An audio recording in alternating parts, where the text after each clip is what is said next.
You know, it's like, look at any game that exists on this earth since thousands of years ago up till now, whether it's a board game, a card game, or a video game. What makes the game? The rules. It's the rules of the game that make the game. You can do this and you can't do this. And you agree to play that game because it's fun, right? To use your contemplative powers to figure out how best to manipulate or, you know, control or outsmart or, you know, utilize or whatever that is for the best results, for winning, right? The point of every game is to win, right? And it's the rules that make the game. It's the rules that give the game meaning. So it's the same thing with life. Life is a game. And there's infinite levels. So you may be at a level of consciousness where it appears that you're at the last level. And you're like, oh, I'm at the last level. I'm finally breaking through. Right? But the real truth is that even myself, I'm only aware of, right now, 0.00001% of the infinite of the universe. Right? But my goal in the game that I'm playing isn't to become aware of everything, right? Because everything is nothing. If I was aware of everything, then I would be nothing. There would be nothing. It's only in the separation, it's only in the contrast, it's only in the confines and the rules of the game that the game exists. So the real truth is that we're all here because we came here to play the game. Wow. We came here to have an experience of being alive. Right? And we've all got our unique, you know, look. We've all got our unique desire, our unique purpose. And, you know, most people honestly are playing a competitive game. Right? They're constantly comparing themselves and being compared. Right? And they're living with rules of better and worse, of right and wrong, of good and bad. And those are rules that everyone is playing by, generally speaking, which therefore dictates the experience of the game that we're having. But the truth is that it's possible to change the rules of the game. Now, some rules are a lot harder to change than others, but all rules are changeable. Because all rules are just based upon our participation. It's only our participation that gives that rule power. And it's just like with every other game. This is why I like to use like a board game, because it seems like a lot easier to comprehend, like chess, for example. You know, it's like if two people sit down and play in chess, they're agreeing to the game, to the rules of that game, because they like the rules of that game, because it creates for them a fun experience. If they don't like the rules of that game, they don't play that game. The difference between chess and life is that people are aware that they don't have to play chess if they don't want to. They're aware that they don't have to follow those rules if they don't want to. And so, generally speaking, the only people that play chess are the people that like playing chess. If you don't like playing chess, you don't play it. There's also games like, say, Monopoly, for example. It's very common in Monopoly, there's like house rules, right? So it's a game that has rules in the book, and yet the house or the family that plays it on a regular basis, they create their own rules, their house rules, right? Because it's more fun. And as long as everybody agrees to those house rules, right, then a contract has been established. And these are now the rules of the game because we decided these are the rules of the game. And so now we all play according to those rules because we've agreed upon them. Those rules now are birthed, right? Those rules didn't exist until you gave them life, until you gave them attention, until you agreed to them. And now all of a sudden they're affecting the whole experience of the game that we're having. The game is now different because of those rules. So life is the exact same way. We are living by rules. And the goal really isn't to live without rules, because without rules there's no game. And there's no experience. Right? It's just like the goal is not to get to heaven. It's not to actually get to enlightenment. It's not to get to the end, because then it's over. It's done. The real goal is to be happy. The real goal is to enjoy oneself. And this is something that has become very apparent to me over the years, because I know what it's like to be miserable. I know what it's like to suffer. I know what it's like to hate. I know what it's like to despair, to be hopeless. And it's very dark. It is very, very, very dark, and it's not enjoyable. It does not feel good. In fact, it feels so bad that in the true experience of misery, of pain, of despair, of hopelessness, the only thing you can think of that's enjoyable is death. Is to be released from that, to escape from that because it's so horrible. Right, so I know what that's like. And I also know what it's like to feel really good. I know what it's like to love. I know what it's like to be inspired. I know what it's like to be creative. I know what it's like to be passionate. Passion is one of my favorite experiences. Right, so I have purposefully devoted my entire life to creating programs, to creating rules which facilitate and support a game with such experiences as love, fulfillment, health, passion, creativity, inspiration. Because that's what feels good. What I have found is that when life sucks, it doesn't matter how much you have. It doesn't matter whether you're a millionaire, whether you have houses on beachfront properties around the world. It doesn't matter whether you have 18-year-old wife with breast implants. Right? It just really doesn't matter. When you're unhappy, everything sucks. It all sucks. It doesn't matter where you are, it doesn't matter who you're with, it doesn't matter what you have. The same thing is also true when you feel really good. It doesn't matter what you have. It doesn't matter where you are, it doesn't matter who you're with. When you have those true moments of just connection and inspiration and love, and most of us have experienced feeling really good at some point in time. Whether that was through, drugs or alcohol, whether that was through some, creative process, whether that was through sex, whether it was, from achieving something that was really important to us. Most of us have experienced feelings of ecstatic bliss or joy or happiness or connection or fulfillment at some point in time. Right? And that's what we really love. And the truth is that people that go to college to get an education, or the people that save up to get a nice car, or the people that save up, or work really hard to get nice clothes, they don't really actually want the car, the house, the clothes. They don't actually want any of those things. What they really want is to feel good. And this is what I figured out about myself, and this is what I've actually figured out about everyone else, is that people just want to feel good.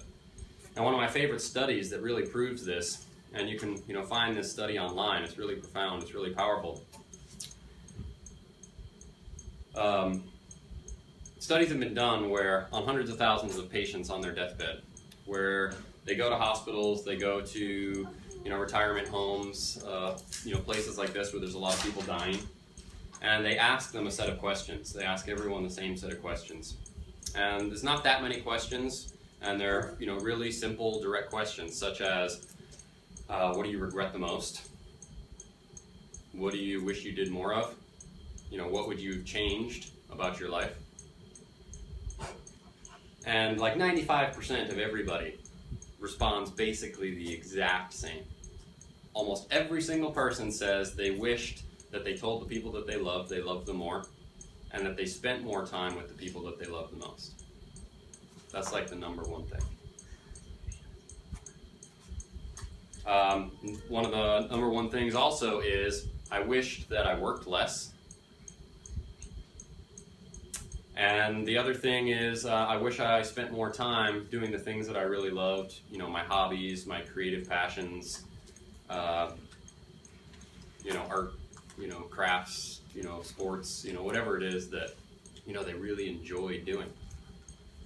And yet, if you look at the world, right, almost everybody, and this includes, I've been to every continent in the world except for Antarctica. I've been to really, really, really poverty-stricken third world countries. In Africa, I've been to India, Central America, South America, places like this, where people are literally living on $1 a day. And yet those people are still spending the majority of their day and week working.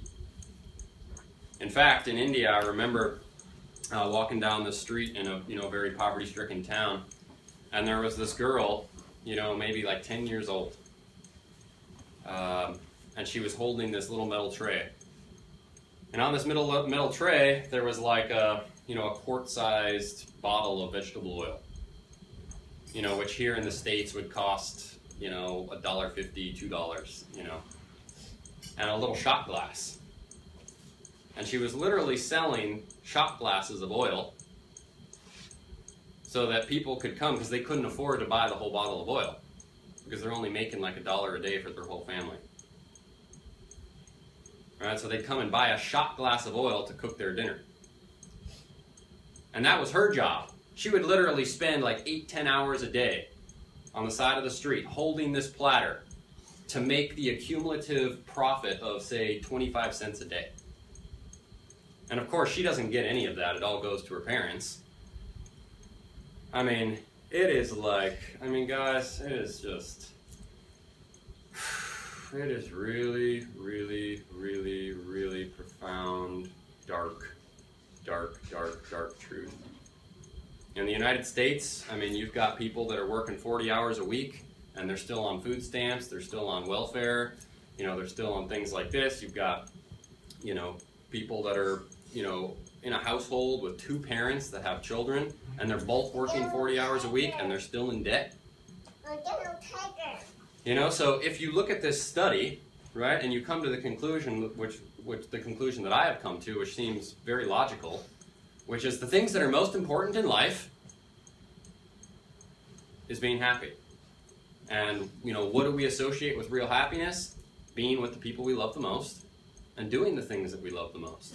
Duh. Right? But then again, like I said, if you look at the world, that's not the way the world is working.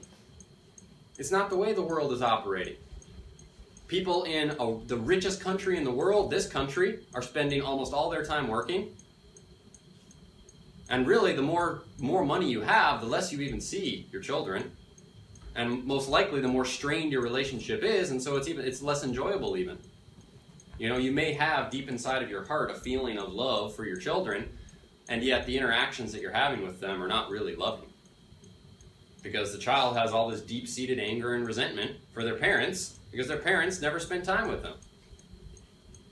And they've learned to accept it, you know, as the way it is, and they've learned to spend money and have nice clothes and have nice cars and, you know, sort of enjoy the pleasures and benefits of that money, but with inside of themselves, they're actually hurt and they're angry. And then these things, they perpetuate out throughout life. They spiral out throughout our life. So my point being is that the things that are really most important, really pretty much everyone agrees upon these things. It's very simple, it's very obvious. Especially the people on their deathbeds who are most critically aware, right? And yet simultaneously, we as a culture, we as a human species on Earth are not really living that way. We are doing the exact opposite. We're not as healthy as we want to be. We're not as free as we want to be. We're not in as love as we want to be.